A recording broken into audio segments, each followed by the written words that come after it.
up, hit that gym and get back fine. Go get that degree, go girl, focus on me, unlock potential. So hey y'all, and welcome back to the channel. And as for everything, are we here yet? Ooh, are we here yet? Hey, let's get into it now today. Judging by the title, you already know what this is, and I know what this is. So let's get straight into the video. And we back. So, y'all.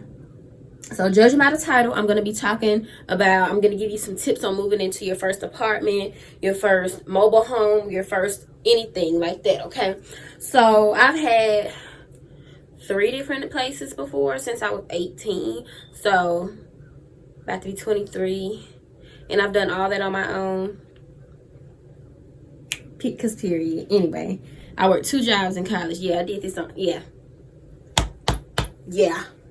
But I'm gonna tell y'all some tips, and I wrote some down too. That's why I got my phone. So the very first thing when you want like an apartment, first off, you're gonna have to find the area you want to live in, and then contact each place within that area. Even if you think you're not gonna like it, contact them anyway. Figure out how things work. What are the amenities like laundry, safety, security, things like that. And if you're not going to live in an apartment, if you're going to live in a duplex like me, or a rental house like me and like I did, you're going to really have to know that landlord, because a lot of people that's like privately rent places out, they just rent it out and they forget about you. But mine, anything broke, it was fixed. Anything I needed, he was there. So you're going to have to get to know the area, get to know the landlord, and figure out all the rules, regulations, amenities, atmosphere, location. So you're going to do all that before you even sign a lease. You're going to do all that before you give anybody's any money. Okay? The place, like, let's say you find a place that you be like, that you go to Google and you find a place you want to stay. So next step is to go to that area and see how it is in the daytime. See how it is in the nighttime. Just drive by, see how things are. Boom, boom, boom, boom, boom, boom, boom, boom. And if it check mark, and it pass your test, then you next on the list. So after that, it's time to figure out deposits, rents, utilities, things like that. So, and you get you get you a list of a couple places. Don't just focus on that one. Get you a list of a couple of places, and then call and see about how much is deposits, how much is rent, what's the application process, what's this, what's that. Okay, and then still ask and for utilities, ask them the average cost of the light bill, water bill, or gas bill within one of those rental properties. Okay, so because they should give you like a ballpark figure. Okay, so it doesn't hurt to ask. You know, always ask questions. Always ask questions. My daddy always told me that. Always ask questions. Okay, so after you went through that process, and now it's time to pick one. So pick one that best fits all of your needs. Okay, I don't know what you need. Only you know what you need. I'm just giving you the steps. So after you pick the place, all right, boom, we signed, we paid, we about to move in. But I don't have anything for my kitchen. I don't have anything for my bathroom. I don't have anything for this and that. It's good to not buy anything until you have been approved, you have paid your money, and it's set in stone, because anything can happen at any point in time, okay? So after it's set in stone that is your place, now it's time to buy things, okay? Walmart, your best friend. Amazon, your best friend.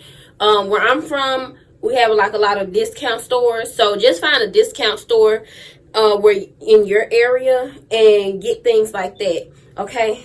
So some things are more expensive online than it is in store, and some store stuff is more expensive in store than it is online. Okay. So I get all my kitchen stuff from Walmart, and like my pots and pans and stuff, I'll get that offline. Okay. Let me see. For your bathroom, I get all my bathroom stuff offline. But you can go get like your starter shower mats, cup holders, and stuff from Walmart. Okay. I'll do a more detailed video on what you should buy and what you should bring. But after it's solidified that that's your place, that's your apartment, that's your house, now it's time to buy things. But don't do what I did was, my first apartment, I didn't have any living room furniture. I only had bedroom and bathroom stuff because it was a 1-bedroom apartment. And I didn't have that much company. And really didn't. I didn't have no living room set. I had 2 tables I had 2 chairs on the table. But I had a whole bedroom set. I had stuff in my bathroom. I had stuff in my kitchen. But that was it.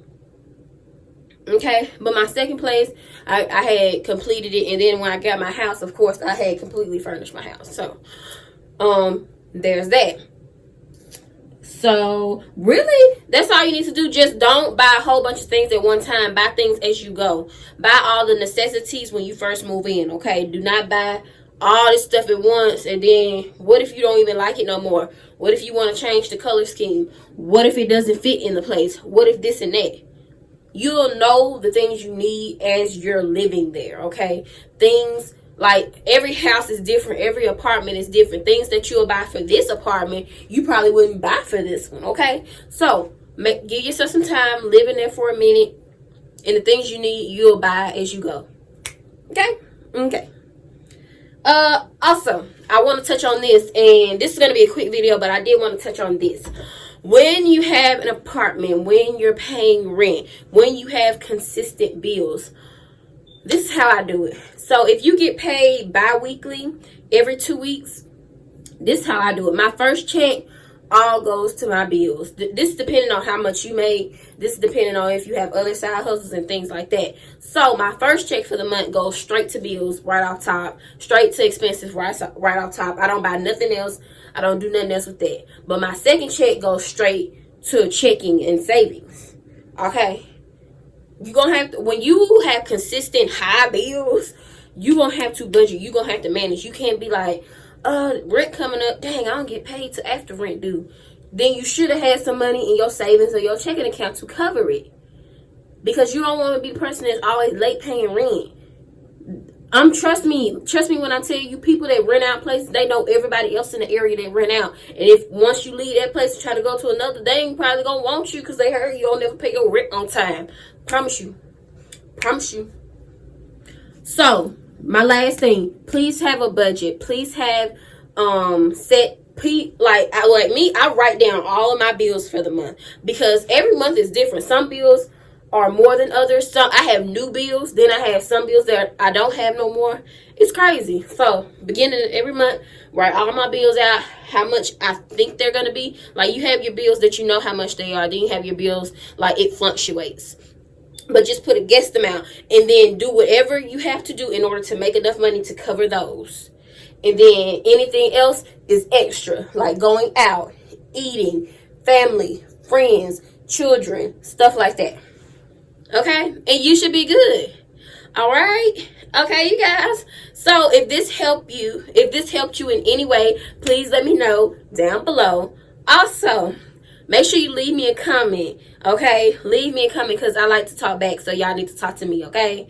Also, if you've done all of that, make sure you give me a like on this video. And if you've done all of that, you might as well subscribe. And S4L family, we out of here. Peace, y'all.